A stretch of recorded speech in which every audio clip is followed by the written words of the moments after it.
Hermanos, tengo el placer de acompañarles en este momento comenzando un estudio sistemático sobre la carta que Pablo escribe a la iglesia en Éfeso, la carta a los Efesios y muy probablemente la carta a toda esta región de iglesias donde Pablo estuvo durante finales de su segundo y 3 años durante su tercer viaje misionero. Vamos a pedir que el Señor nos ayude a entender las verdades de este libro para que podamos entonces recibir la enseñanza y luego poner en práctica las aplicaciones que Pablo mismo da en esta carta.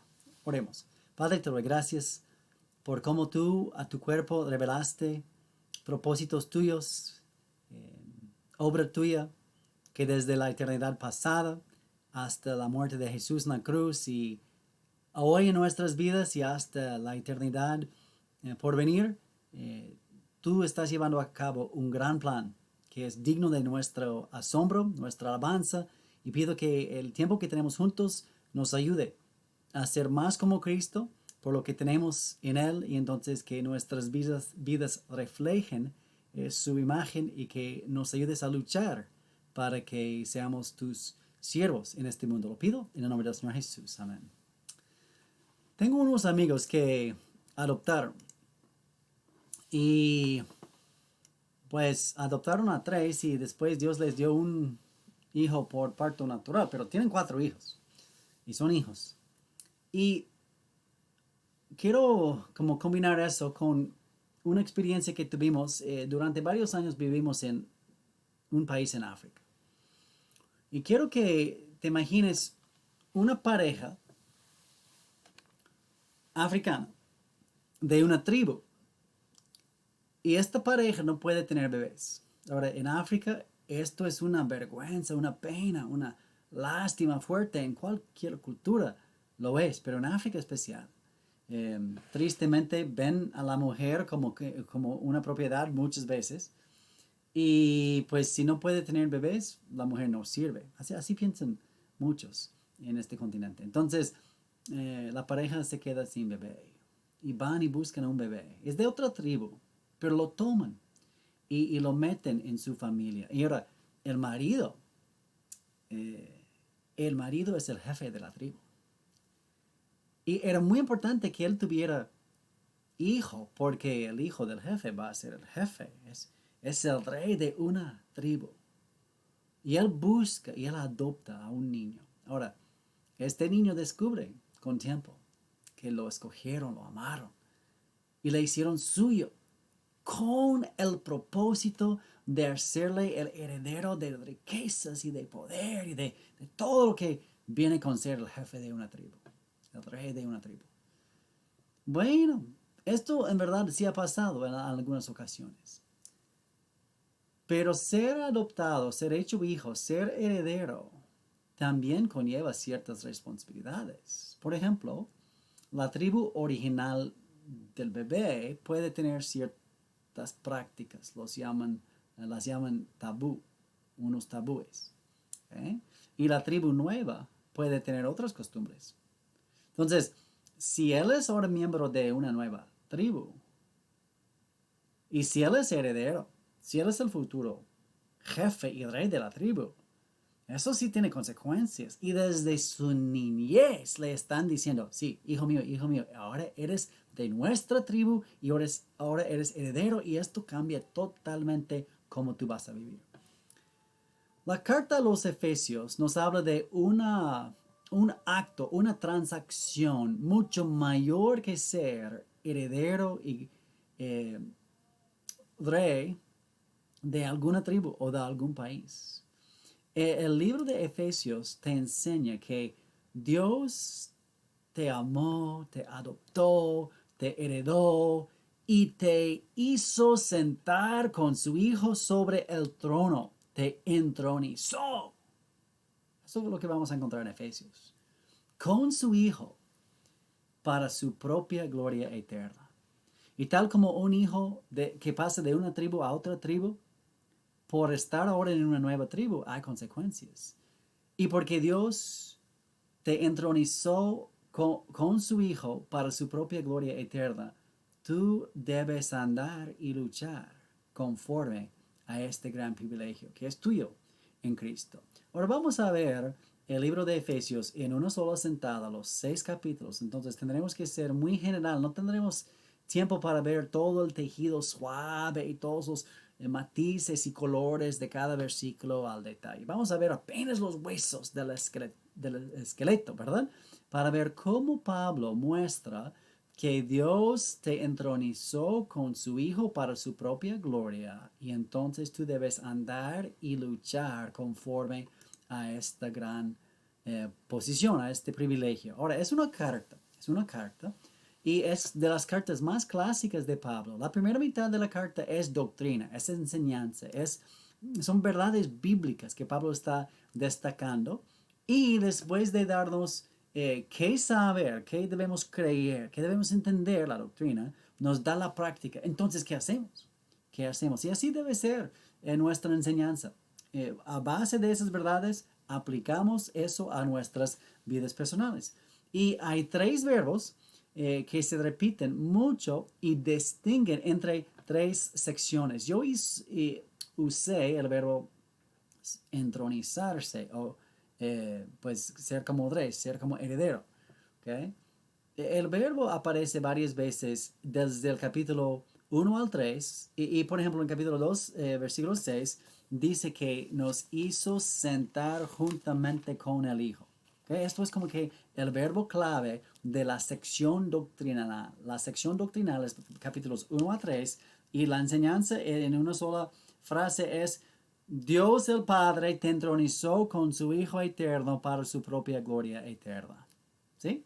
Y entonces, esto debe producir en ti un nuevo andar. Y el verbo andar lo tenemos 5 veces en capítulos 4, 5 y 6. Y no solamente debe tu posición en Cristo cambiar tu andar, debe producir en ti una firmeza y un deseo de luchar para extender el reino de Dios en tu mundo. Y entonces, esta es la carta que más habla de Dios Padre. Pablo escribe 13 cartas y tal vez hebreos, pero por lo menos sabemos que es autor de 13, sin duda. Y esta es la única en que habla tanto así del Padre. También esta es la carta que habla más de la iglesia que cualquier otra carta. Y lo que Pablo explica, especialmente en capítulos 1 y 3, tu sentar con Cristo, tu entronizarte con Cristo es lo que Dios el Padre está haciendo en la iglesia por medio de su Jesucristo para su propia gloria eterna. Ahora, si fuera clase, tendría 5 puntos la respuesta. ¿Cuál es el tema de Efesios? Lo que Dios el Padre hace en la iglesia por medio de su Hijo Cristo para su propia gloria eterna, la eternidad, la duración de esa obra es muy importante en la carta a los Efesios. Entonces, ya vimos como que los huesos más generales. Ahora vamos a profundizarnos un poquito en la primera sección, que es la sección doctrinal. Quiero mencionar también que hay muchísimos otros conceptos importantes y ya con tiempo van a estar viendo eso. Por ejemplo, lo que Dios hace para los ángeles y lo que está pasando en los lugares más allá que este mundo. Es el ambiente. Tú estás ya sentado en los cielos con Cristo. La carta comienza muy normal. Es una carta que escribe a un grupo de hermanos, pero bien conocidos. Entonces, como toda carta, tiene su introducción. Y así dice: Pablo, apóstol de Jesucristo, por la voluntad de Dios, a los santos y fieles en Cristo Jesús que están en Éfeso. Gracia y paz a vosotros, de Dios nuestro Padre y del Señor Jesucristo. Después comienza el versículo 3 a describir Pablo la posición de un creyente. Y la primera sección es del versículo 3 hasta el versículo 14. Ahí en la pantalla notarás que dice: es una sola frase en el griego. Esta frase es larga y excelsa y compleja, pero hay una gran pista Si notas en tu Biblia, busca en tu Biblia, por favor, versículo 6. 1:6 dice, para alabanza de la gloria de su gracia. Y luego, más tarde también, dice casi lo mismo. Y en el versículo 12, a fin de que seamos para alabanza de su gloria. Y luego el versículo 14 termina con para alabanza de su gloria. Ahora, el pastor de esta iglesia es Joel Hernández. Y es un músico. Y él sí sabe de la música. Y cuando tenemos un cuerpo de texto y luego un estribillo, un refrán, un coro que separa las secciones, normalmente categorizamos o clasificamos tal canto como un himno. Es un himno, tiene su estrofa y tiene su coro. Entonces, lo que tienes en versículos 3 al 14 es un himno y cada estrofa habla de una persona, de la deidad, de una obra principal que esta persona hace o hizo y luego de un tiempo. ¿Okay? Entonces, en la primera estrofa, que es desde el versículo 3 al 6, porque tenemos en versículo 6 el coro, la persona es Dios el Padre. El tiempo es la eternidad pasada y la obra que Dios hizo en el pasado es amarte y escogerte y hacerte a ti el objeto especial de su amor. Es lo que el Padre en la eternidad pasada, si podemos hablar de esta forma, eternidad no tiene tiempo, ¿verdad? Pero bueno, así pensamos, ¿verdad? Hizo en amarte, en escogerte. Hablamos aquí de palabras profundas. Nos escogió, habiéndonos amado antes de la fundación del mundo, en amor habiéndonos predestinado para ser adoptados y todo eso, para que seamos para la alabanza de la gloria de su gracia. Y luego la segunda estrofa de este himno habla de la obra no del Padre, sino de lo que el Padre hizo por medio del Hijo. El Hijo es la persona en el enfoque en este versículo. Y no es lo que el Padre hizo en la eternidad pasada, primera estrofa, sino lo que hizo Jesús en la cruz, un momento en la historia humana. Y en la tercera estrofa, versículos 13 y 14, ves que cuando tú creíste, que no fue en la eternidad pasada ni en la cruz, el tiempo es en tu conversión, fuiste por el Padre sellado por el Espíritu Santo. Entonces, tú tienes el Padre, el Hijo, el Espíritu en el pasado, en la cruz y en el momento de tu creer. Y el Padre y el Hijo y el Espíritu Santo está obrando tu eterna salvación desde antes de la fundación del mundo hasta el día de hoy. Y entonces, cuando tú entiendes todo lo que Dios hizo y está haciendo en tu vida, lo que debe producir en tu vida es el canto, es un regocijo. Y dice el versículo 3, bendito sea el Dios y Padre de nuestro Señor Jesucristo, que nos bendijo con, y ahora la enseñanza. Debe producir en ti alabanza cuando entiendes lo que Dios hizo para salvarte a ti, un pecador que no quería, que no buscaba a Dios. Ahora, versículos 15 al 23 también es una sola oración en el griego. Otra oración larga, ¿verdad? Entonces, después del versículo 2, tienes 1, 2 y la próxima frase no comienza hasta el capítulo 2. Es compleja la expresión. Pero lo que vemos es que Pablo está orando y Pablo está dando gracias y está pidiendo. Vemos eso en versículo 15. Por esta causa, yo también yo, habiendo oído de vuestra fe en el Señor Jesucristo y de vuestro amor y para con todos los santos, no ceso de dar gracias. Está dando gracias.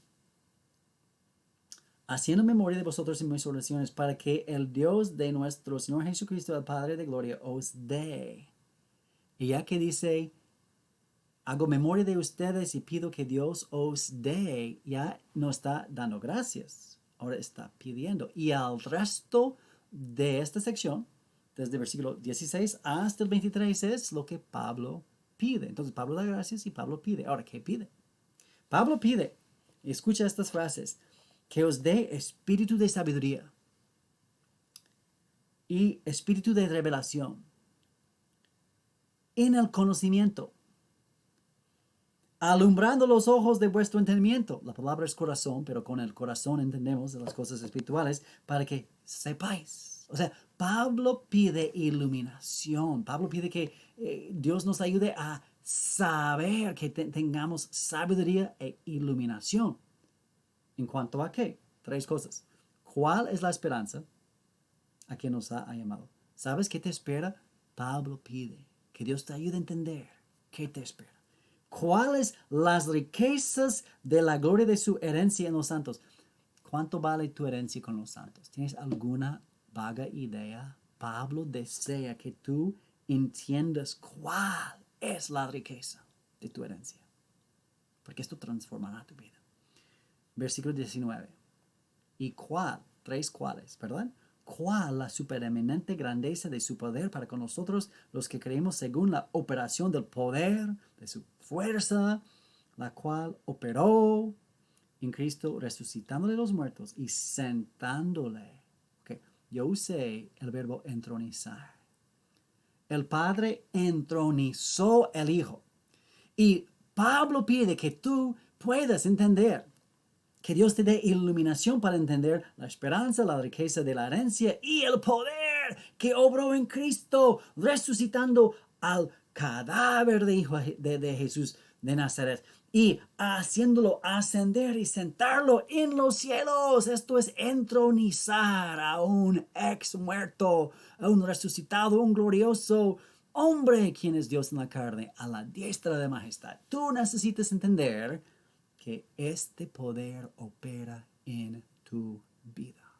Y cuando tú entiendes la esperanza y la riqueza de la herencia y el poder que opera en tu vida, esto ha de transformar tu vida. Ahora, ¿cómo comenzamos? Comenzamos con un himno y luego, después del himno, Pablo hizo oración. Bien, la oración es de 1:15 al 23. Ahora, capítulo 2.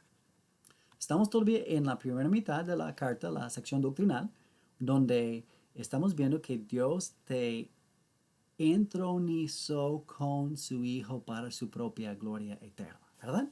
Ahora, en capítulo 2, versículos 1 al 11, tenemos, de hecho, en 11 a 22 también, podemos subdividir este capítulo en primera y segunda mitad, y son 10 versículos en la primera mitad y son 12 en la segunda mitad, ¿ok? Pero en la primera mitad lo que vemos es la salvación de los gentiles y los judíos en Cristo. Y en la segunda mitad vemos la reconciliación de estas gentes, especialmente los gentiles en Cristo. Entonces, ambos, la primera y la segunda mitad, ambos testimonios tienen el mismo bosquejo y el mismo flujo. Y a mí me gusta pensar que 2:1 a 2:10 es tu testimonio personal. Si eres salvo, si en verdad entiendes quién es Jesús y qué hizo por él, y tú estás descansando, tú estás confiando, tú crees, tú confías que él, su persona, es suficiente para salvarte y el Padre te perdona a base de lo que él hizo en tu lugar. Yo puedo contarte tu testimonio. Sí, puedo contar tu testimonio antes y ahora y para qué. Antes es versículos 1 a 3. Antes, ¿sabes cuál es la descripción de tu vida antes de ser salvo?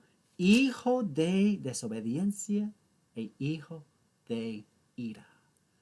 Tú andabas mal, tú andabas conforme a la potestad del aire, tú andabas siguiendo la corriente de este mundo, tú andabas en todo eso, entre estos que ahora pues, vivimos en otro tiempo, o sea, los deseos de nuestra carne, haciendo la voluntad de la carne, los pensamientos, éramos hijos de ira, como todos los demás.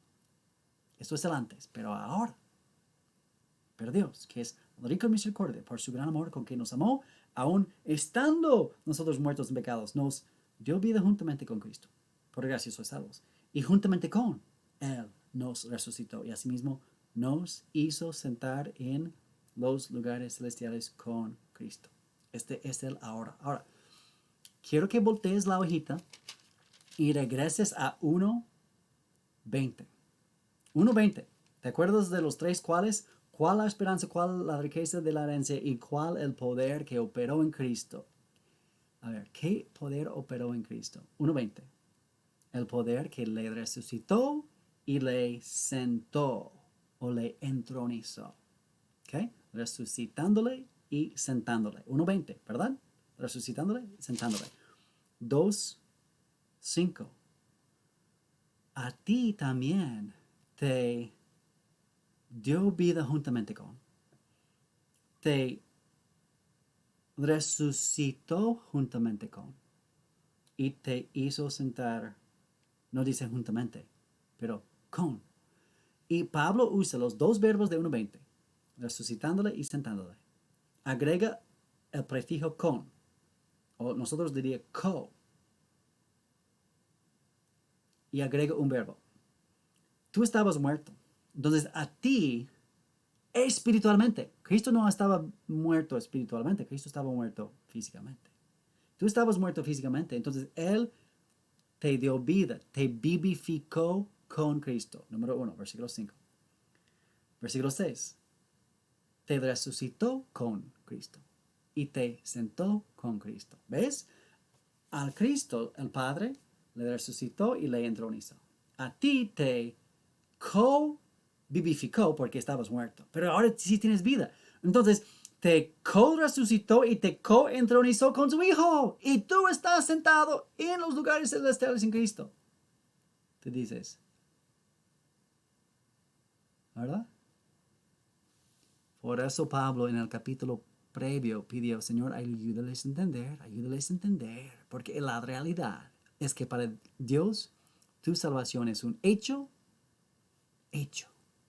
Y ya estás, ya llegaste, ya estás en el cielo sentado con Cristo. Y no sentado ahí en la banca y al último estás sentado en el trono con el Hijo.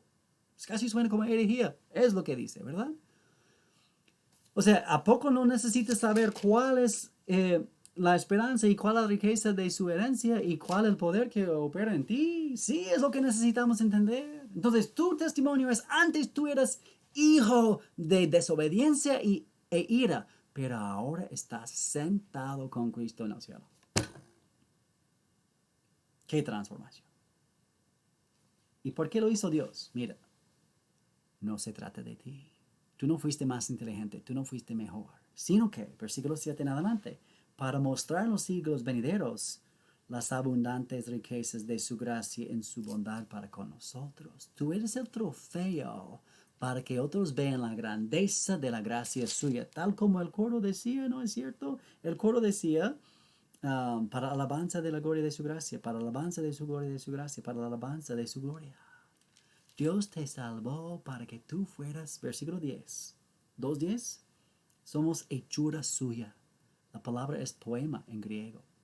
Obra maestra. Tú eres como un alfarero y tú eres el vaso, tú eres el proyecto, pero el proyecto no es a ver si sucede, a ver si se puede, sino el proyecto es mi propia imagen en este pecador. Y cuando Dios termine con tu vida, tú serás como Jesús de Nazaret mismo, santo y purificado y reinando eternamente con Él.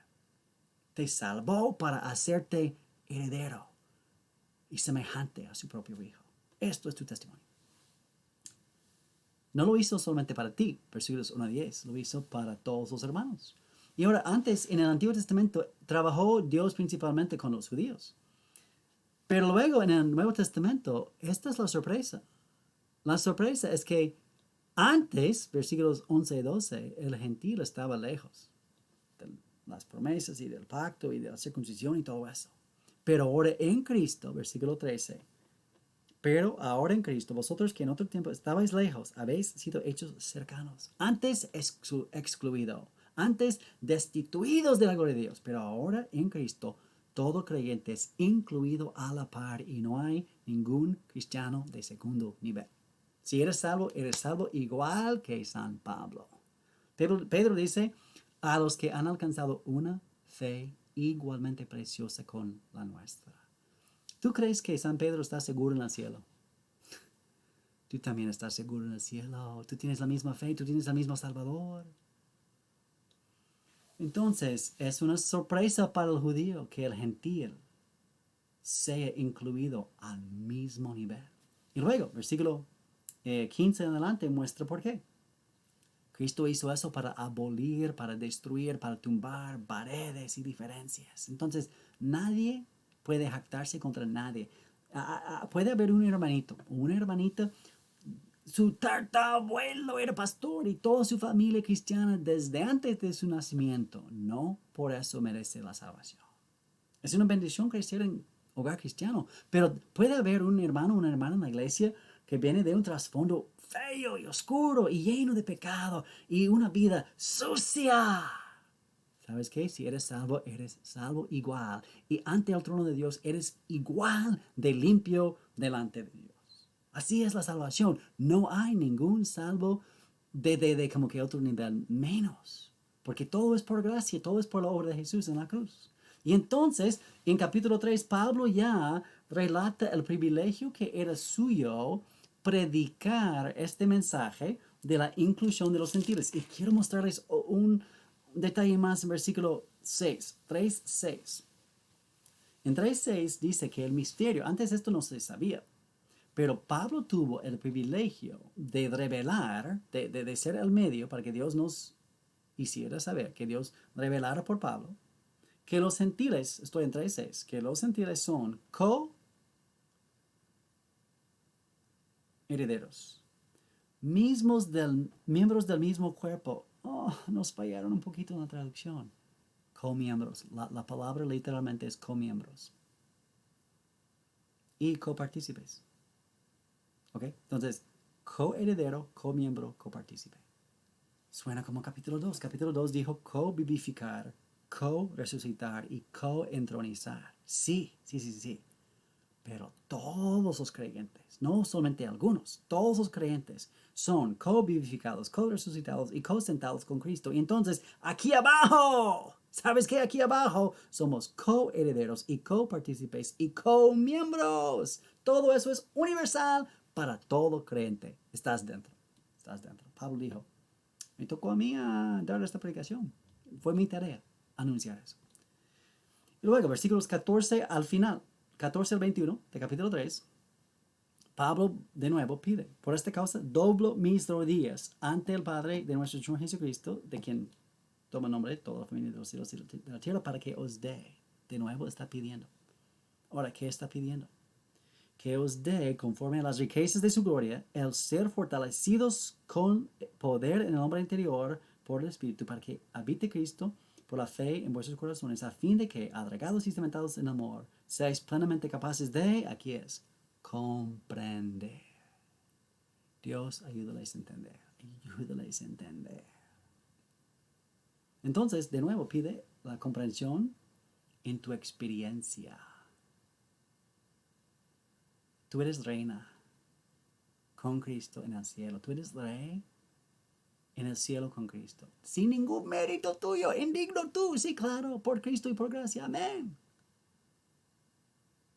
Entonces, ¿a poco estás peleando aquí con la otra hermana en la iglesia sobre quién va a servir el pollo y quién va a servir las papas fritas? O sea, espérame.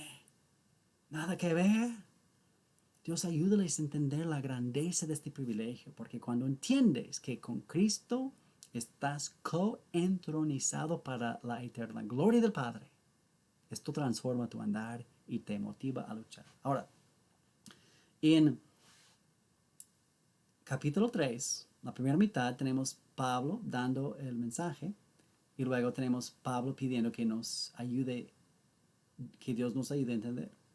Pero en 3:10, y quiero conectar capítulo 3 con capítulo 2 una vez más.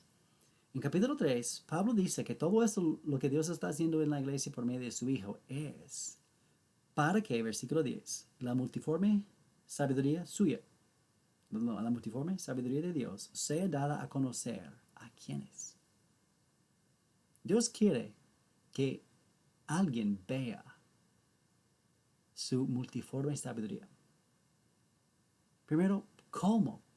¿Cómo va Dios a dar a conocer su multiforme sabiduría?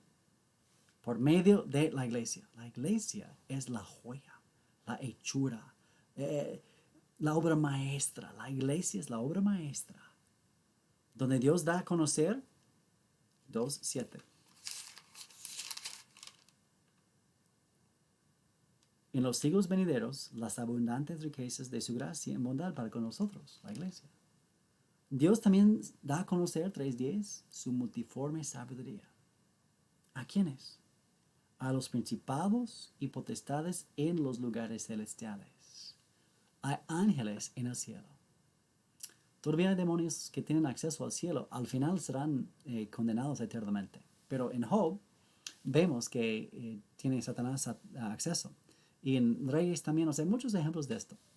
Un día se acabará y Satanás caerá a la tierra sabiendo que su tiempo es corto. Pero bueno, ahorita hay principados y potestades en los lugares celestiales, ya ángeles no caídos, ya demonios. Y tú, un ser humano, todavía acá abajo luchando con el pecado, estás sentado con el Hijo Eterno en el trono. ¿Cómo explicas eso? Multiforme sabiduría divina. ¿Merecen estar? No merecen estar. ¿Qué? Abundante riqueza de gracia en su bondad, Dios, tomando la forma de un ser humano para salvar quienes creen en el Hijo. Gracia incalculable, sabiduría incalculable. Por eso Dios está haciendo todo eso. Tú estás coentronizado con el Hijo para mostrar a todo ser angelical. La gracia y la sabiduría de Dios es para su propia gloria eterna. Tal como dice el último versículo de este capítulo, 3:21. A Él, al Padre, sea la gloria en la iglesia, en Jesucristo, por todas las edades, por los siglos de los siglos. Amén. De ahí sacamos el tema.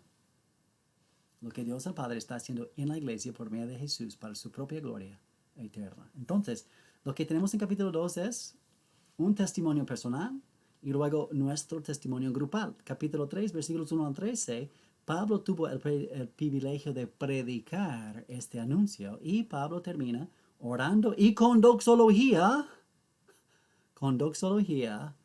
en el capítulo 3. ¿Te suena eso? Aquí está el resumen de la primera mitad. ¿Cómo comenzó? ¿Se acuerda? Con un himno. ¿Después qué? Después del himno, ¿qué era? ¿Quién se acuerda? La oración. Después de la oración, un testimonio personal y un testimonio grupal, y después la predicación, y después terminamos con una oración y una doxología. ¿Te suena como algo? Oye, ¿te suena como un culto en la iglesia, no es cierto? Himno, oración, testimonio, predicación, oración, doxología, y vámonos. No es un accidente que la carta que más habla sobre la iglesia sea en su sección doctrinal como un culto en la iglesia. Interesante. Y ya vimos, entonces la primera mitad es donde tú aprendes que Dios a ti, indigno pecador, pero perdonado y salvo, te entronizó con su Hijo para su propia gloria eterna. Ahora, no es tiempo de decir amén y vámonos. Es tiempo de decir entonces qué. Porque si yo fuera un niño adoptado de una tribu para ser rey y heredero de otra tribu, yo estaría preguntando, y entonces, en esta tribu, ¿cómo hacen de diferente que la tribu de donde vengo? Porque cada tribu tiene sus normas y costumbres, ¿verdad? Y porque soy heredero, voy a ser el mejor ejemplo de mi nueva tribu. Por eso me trajeron, ¿verdad? Y en capítulos 4 en adelante, Pablo dice, ok, porque Dios te entronizó con su Hijo para su propia gloria eterna, esto debe cambiar tu andar y producir en ti un luchar conforme a este privilegio que ahora tienes. Ahora, capítulo 4 en adelante, tú tienes el nuevo andar. Dice 4:1, yo pues preso en el Señor. También capítulo 3 mencionó que era preso. 3:1, por esta causa, yo Pablo prisionero. Una carta que Pablo escribe desde la cárcel, ¿verdad? Os ruego que andéis, ¿ok? Ya que nos explicó nuestra posición en Cristo, ahora dice cómo debemos andar. ¿Cómo debemos andar? Digno de, la palabra vocación traduce la palabra llamamiento. Tú eres llamado a ser un entronizado heredero objeto de la gracia, obra maestra del Padre. ¿Sí? Ok. Anda digno de esto. Luego tenemos en versículo 17, también, esto pues digo y requiero en el Señor que ya no andéis. Y como dije en el inicio, 5 veces en esta sección habla Pablo de nuestro andar. Ahora, en versículos 1 a 16, primera mitad de capítulo 4, está diciendo un andar digno de la posición en Cristo. Y en versículos 1 a 6 está enfatizando la unidad que el Evangelio ha de producir. ¿Te acuerdas de tu testimonio personal? 2, 1 a 10. ¿Te acuerdas de tu testimonio grupal? 2, 11 al 22. Que todos somos salvos igual. Y debe haber unión en la iglesia. Porque nadie merecía ser heredero entronizado con el Hijo. Entonces, si tú eres esa hermana, también es. Y aquel hermano, no, pues también es. Entonces, la iglesia debe reflejar esa unión. Versículo 2 da las actitudes que promueven la unión. Mansedumbre, humildad y hasta a veces aguantar. Pablo le dice, soportándoos con paciencia. Aguántale, hermano, aguántale los unos a los otros en amor. ¿Verdad? Solícitos en guardar la unidad, vínculo de paz, un cuerpo, un espíritu, una misma esperanza, un Señor, una fe, un bautismo, un Dios y Padre. ¿Okay? Menciona la unidad.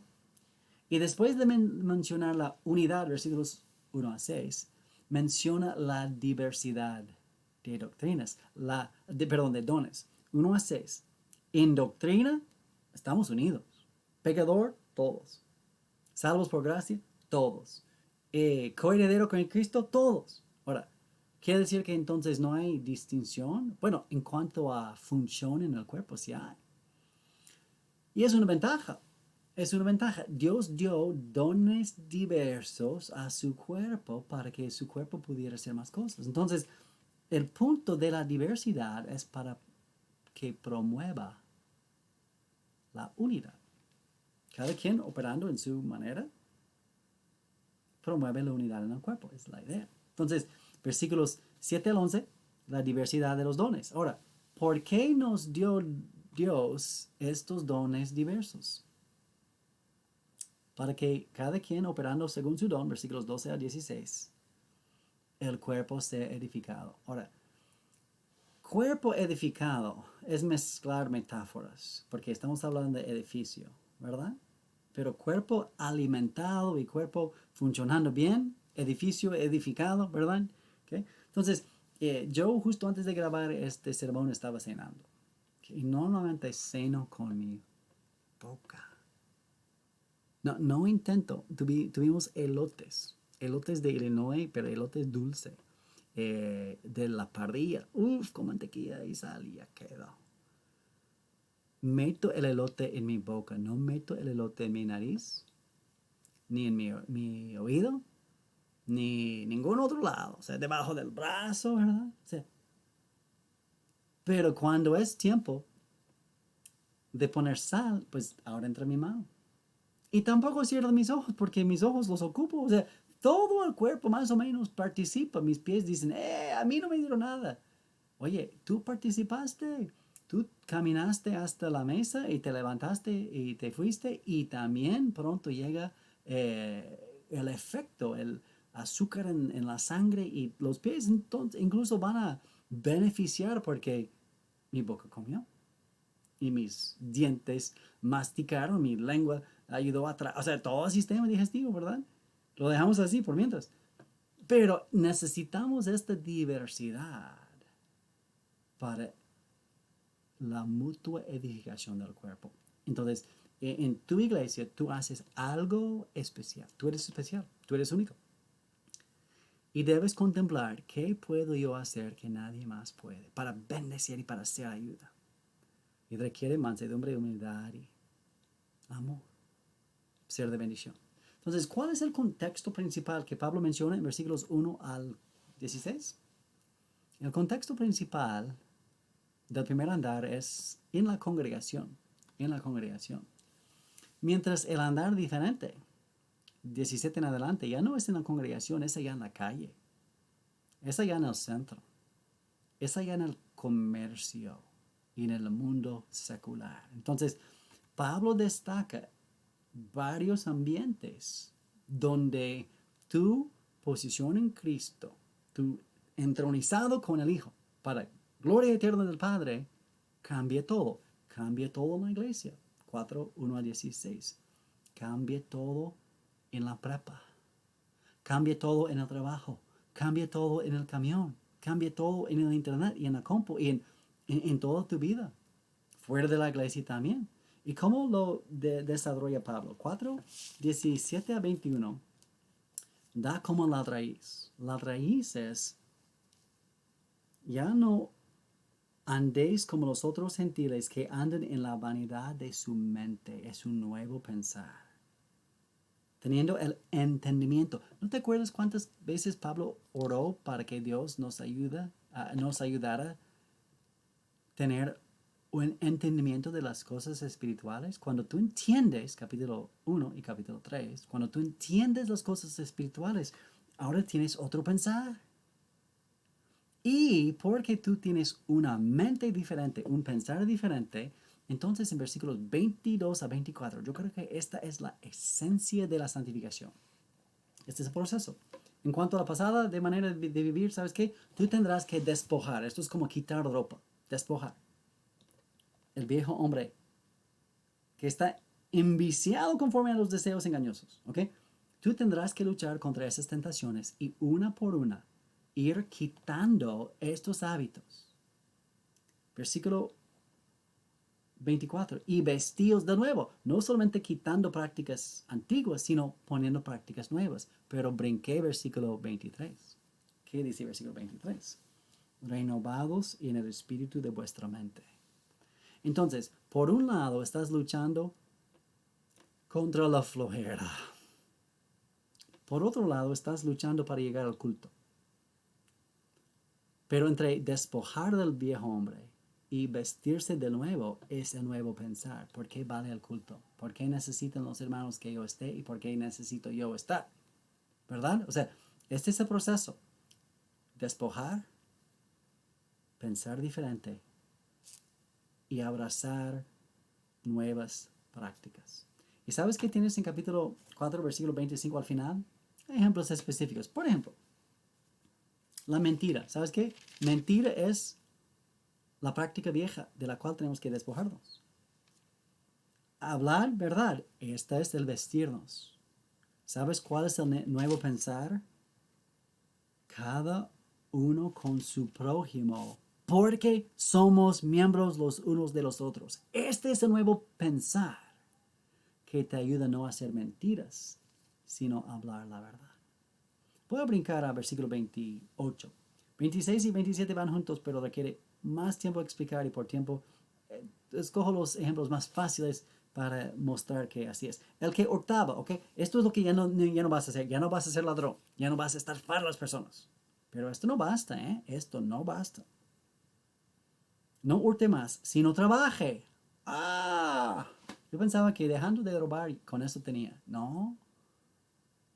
Ahora voy a trabajar. Sí, pero ¿sabes por qué? Porque tienes un nuevo pensar. Tu pensar previo fue, quito de las personas sus bienes para que sean míos. Y el nuevo pensar es, trabajo haciendo con mis manos lo que es bueno para tener que compartir. Antes yo quitaba, ahora yo comparto. Hay personas con necesidad. Y yo trabajo no para tener. O sea, antes yo robaba para tener. Ahora sí trabajo, pero no trabajo para tener. Trabajo para tener que compartir. Esto sí es un pensar diferente. Es el pensar cristiano. O sea, lo que Pablo está haciendo es aplicar el proceso de 22 a 24. Ninguna palabra corrompida salga de vuestra boca, lo anterior, sino la que sea buena para la necesaria edificación. Ok. Despojar y vestir, a fin de dar gracia a los oyentes. Este es el nuevo pensar. yo quiero bendecir, yo quiero dar gracia. Entonces, en toda esta sección tú tienes ejemplos del proceso que mencionó Pablo en 22 a 24. En tu trabajo, en tu prepa, en tu uso del internet, en tu uso de la música, en tu uso de películas, las películas que tú ves, toda tu vida debe ser transformada. Yo soy cristiano, heredero, sentado con Cristo en el cielo, y a poco voy a escuchar esa música. Y a poco voy a ir a ese lugar, a poco voy a beber esas cosas y hacer esas actividades y hablar de esta forma. Cristo no habla de esta forma y soy suyo, estoy con Él. Y eh, mi nueva identidad, mi posición con Cristo es lo que me motiva a despojarme de todo eso y buscarse como Cristo, porque tengo un nuevo pensar. Ahora, bien, este es el andar como digno y este es el andar como diferente. Versículos 1 bueno, capítulo 5 habla, sed pues imitadores de Dios como hijos amados. Como hijos amados, ¿qué? Andar en amor. Si Dios te amó, pues ama. Versículo 8 en adelante. En otro tiempo erais tinieblas, pero ahora sois luz en el Señor. Entonces, ¿qué? Pues como hijo iluminado, anda en luz. Y versículo 11 habla de tinieblas, versículo 13 habla de luz y tinieblas y manifestar y todo eso. Y luego versículos 15 en adelante dice, mirad pues con diligencia cómo andéis. Por eso estamos diciendo andar, andar, andar. Y ahora es, no necios, sino sabios. Versículo 17, no insensatos, sino entendidos. 18, no como un borracho donde el vino toma control, sino lleno del Espíritu Santo, porque Él también controla, pero no para disolución, Él controla para otra vida total. Él controla y resulta en hablando salmos e himnos, cantando y alabando al Señor y dando gracias y sometiéndonos mutuamente. Ahora, lo que acabo de decir, el sabio andar que Pablo menciona en esta sección larga es probado. El sabio andar da resultados. ¿Cuáles son? Versículo 19, nuevo hablar, nuevo hablar. 19 todavía, nuevo cantar, nuevo alabar, nuevo dar gracias, gratitud. Y versículo 21 también es parte de esta lista de gerundios. Un nuevo sometimiento mutuo. ¿Okay? Y a partir de aquí, Pablo tiene una estructura muy clara. Versículo 25, las casadas, por ejemplo. Y luego 22, las casadas. 25, los maridos. 6.1, los hijos. Y 6.4, los padres. 6.5, los siervos. Y 6.9, los amos. ¿Okay? Noten esto. El marido es el varón y la casada es la mujer. ¿Alguien se perdió? El hijo es el chavillo y el padre es el varón. El siervo es quien trabaje y el amo es el varón. Esposas, varón marido. Hijos, varón padre. Siervos, varón jefe. Estamos hablando de una hacienda. Una familia que tiene su empresa, que tiene su parcela, que tiene su campo. Y Dios le dice a la señora qué hacer y al marido qué hacer. A los hijos qué hacer y al marido, papá, qué hacer. Y a los siervos qué hacer y al marido, papá, jefe, qué hacer. ¿Ves que a las tres personas en sujeción a la autoridad, Dios le habla a cada una vez? Pero al varón de la familia, Dios le habla 1, 2, 3 veces. Como que el éxito espiritual de la familia depende de usted, hermano, varón, marido, papá, y si es jefe, jefe. Ok. Pero en todo eso, en cada una de esas 6 secciones es en el Señor, como al Señor, para el Señor, sabiendo que el Señor. Entonces, todavía es mi relación con Cristo que es la clave para que lleno de su espíritu ande sabiamente haciendo lo que el pasaje me enseña y diciendo, ok, esto es el sabio andar, voy a someterme al Espíritu Santo. Entonces, el contexto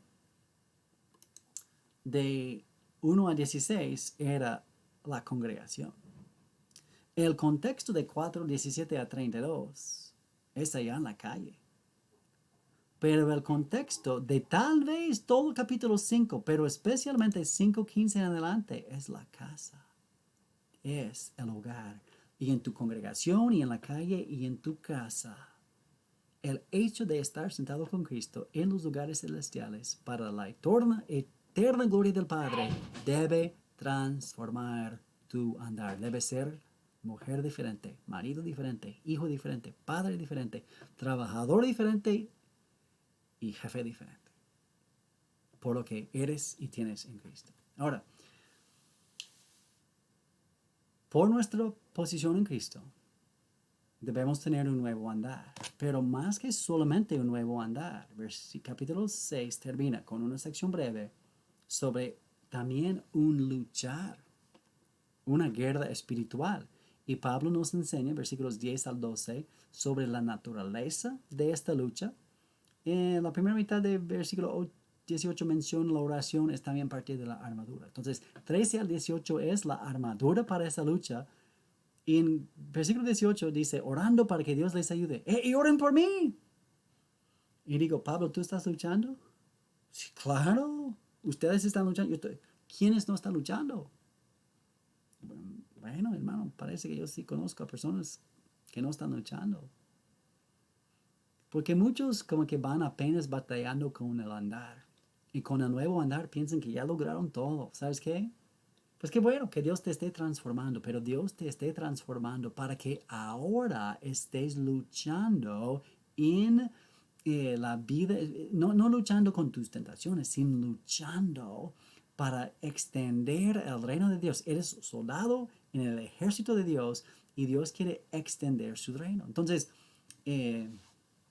esto habla de nuestra repartición y compartir y extender el evangelio. Esto habla de ir más allá, que solamente, bueno, la congregación y la calle y mi casa. Sí, y los inconversos, no es solamente ser diferente, es alcanzarlos. Ahora, tú intentas ser diferente y sabrás que es una lucha.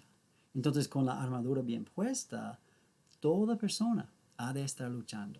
Entonces, hermanos, esta es la carta a los Efesios. La carta a los Efesios es la carta que más habla de Dios Padre, de lo que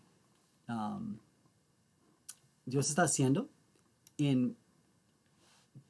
por medio de su iglesia. Y cuando pensamos como que para resumir, ¿qué es la idea que Pablo está señalando? Déjame regresar aquí para el inicio. No sé por qué no quiere regresar. Lo que descubrimos es que Dios está orando. El lugar central, el lugar principal de su operación es la iglesia.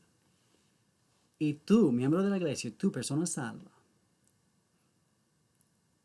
con Cristo, estás entronizado ya. Y tu salvación es un hecho. Eres salvo, eres seguro, eres heredero, tienes poder, tú tienes todo en Cristo.